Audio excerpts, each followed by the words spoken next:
There are many approaches to meditation. There are thousands upon thousands of books on the topic, and now hundreds of meditation apps to help you practice. So, how is waking up different? Well, first let me say that everything that's in waking up is here because I think it will help you understand the nature of your mind and experience greater freedom in your life. But waking up is not a conventional meditation app. Whatever your expectations were in downloading the app, its purpose is to radically transform your sense of what life is about. There are two main approaches to teaching meditation. You can try to modernize it and put it in conversation with 21st century science, or you can present it in some traditional way, more or less as it's been taught for millennia in various schools of Buddhism or Indian spirituality. Apps that take the first approach and present meditation as a fully modern and secular practice, which has a range of health benefits, invariably dumb down the practice and divorce it from its actual purpose. The purpose of meditation is to truly wake up from the unhappy dream you call your life, not merely to lower your blood pressure in that dream. Conversely, approaches to meditation that maintain a connection to its traditional purpose tend to endorse a whole raft of metaphysical dogmas that are very hard to justify rationally. Whether it's under the guise of New Age spirituality or traditional religion, these approaches are increasingly in conflict with a modern scientific understanding of the world. But there is a third path through this wilderness, and it's the one I attempt to follow in waking up. The purpose of meditation isn't merely to de-stress or to sleep better, or to learn to be a little less neurotic. The purpose is to radically transform your sense of who and what you are. So you won't find any simplistic message about the benefits of meditation here. There are benefits to meditation, and many of them are now being studied by neuroscientists and psychologists. But most of this research is actually of secondary importance, and I discuss why that's the case in various places in the app. The real purpose of meditation is to have fundamental insights into the nature of your mind, insights that change your whole approach to life. Sometimes I've been asked, if you could go back in time and speak to your younger self, what would you say? Well, waking up is my long-form answer to that question. And while the app is appropriate for people who have never meditated before, the truth is I'm also teaching things that I didn't understand even after having spent a cumulative year on silent retreat. There is something paradoxical about the practice of meditation, and about the whole project of trying to understand oneself for the purpose of living a better life. And in waking up, we don't shy away from this paradox. The more you examine your mind, the more you discover that there's no fixed truth to who you are as a person, and you realize that you've persisted in the same ruts year after year for no good reason.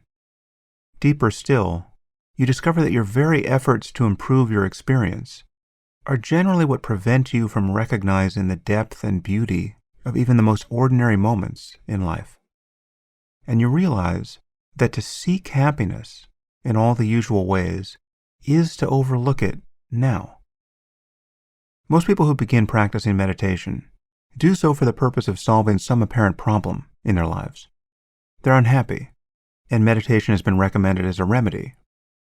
Embraced as a tool in this way, it becomes a trap. Now, it's a better trap than most, but when practiced as a method of producing more pleasant states of mind, meditation is just another way of staying asleep. The analogy to sleep and dreaming is quite literal. It is as if each of us is asleep and dreaming that we're in a prison of some kind, and most of us are just trying to make the best of it. The crucial point is that we don't know we're dreaming.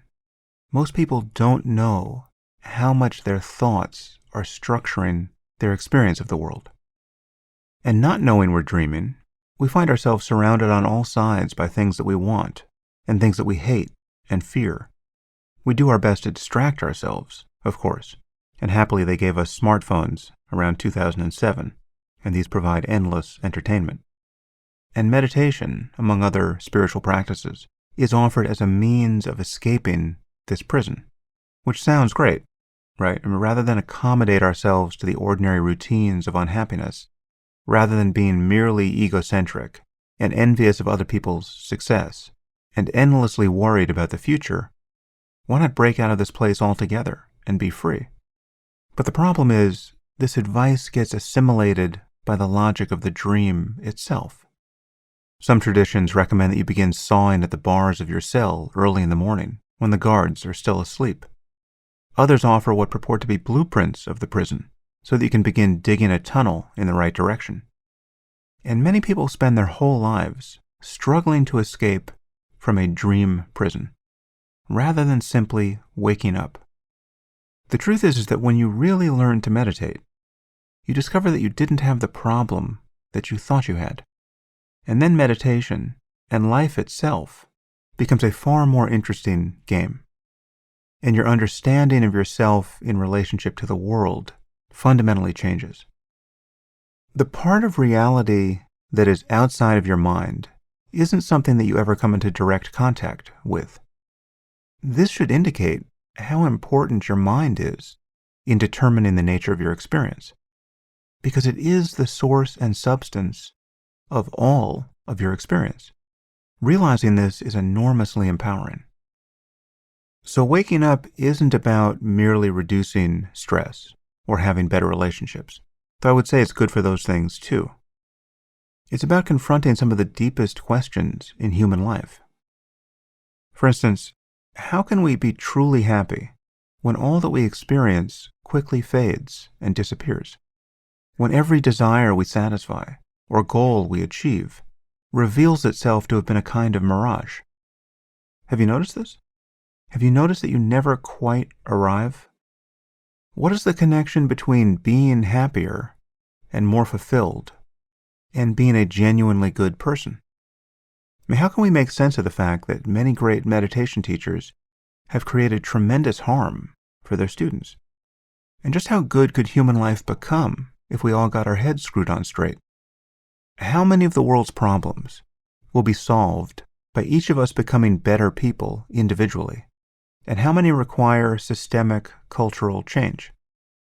What's the connection between seeing reality clearly and being free psychologically? I mean, how is human suffering related to not understanding what is true about the nature of our minds? Is there a connection? And how does any insight along these lines relate to our growing scientific understanding of the world? I think these are some of the most important questions human beings ever ask. So waking up isn't a mental fitness app in the usual sense. The point isn't just to add another arrow to your quiver in your battle for self-improvement. Of course, there's nothing wrong with dieting and getting in shape and tracking your sleep and setting goals or doing any of the other things that people do to improve their lives. But I have much deeper interests myself, and I have much deeper hopes for you. The point of waking up is to realize specific things about the nature of your own mind that very few people ever realize, and to be changed by these discoveries. And then the point is to integrate these new ways of seeing and being with a growing commitment to making the world better than it was yesterday. So the goal of waking up is to offer a scientifically and philosophically sound response to the mystery of our being in the world. For me, this journey started years ago, and I'm still on it. And I've built Waking Up so that you can join me anytime you like.